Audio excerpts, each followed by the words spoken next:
Perez et Verstappen sont autorisés à se battre tant que ça profite à l'équipe des car corners. Ouais, alors traduction, tant qu'il n'y a pas d'équipe qui nous menace, on les laisse se battre. Alors il se dit évidemment qu'il y a eu, il y a 7 ou 8 dixièmes au tour d'avance, voire peut-être une seconde au tour d'avance sur le troisième.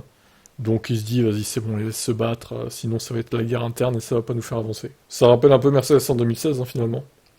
Il a été chanceux à cause d'une voiture de sécurité, mais il a ensuite dû se mettre en route et livrer la marchandise. Vous avez Verstappen derrière vous, il ne se laisse pas faire. Tout le mérite revient de Checo. Il a fait une belle course aujourd'hui. Il reste 19 courses à disputer et 5 courses de sprint. Il pourrait y avoir un flux et un reflux entre les deux avec notre capacité.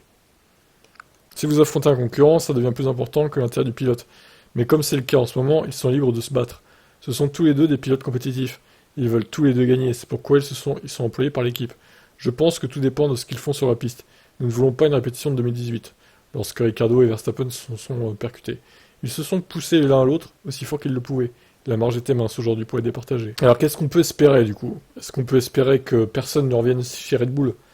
Enfin, sur Red Bull, pardon, pour qu'ils se battent tous les deux? Ou alors est-ce que jusqu'au bout? Ou alors est-ce qu'on espère qu'il y a des concurrents qui reviennent chez Red Bull et que du coup ils disent bon Max c'est le P1, désolé Checo, mais tu vas l'aider comme en 2021. Ah, c'est compliqué là, hein. Alors est-ce qu'ils vont tenir parole? Est-ce qu'ils vont pas au bout d'un moment favoriser Verstappen quand même de manière secrète entre guillemets quoi? À voir. Ciao.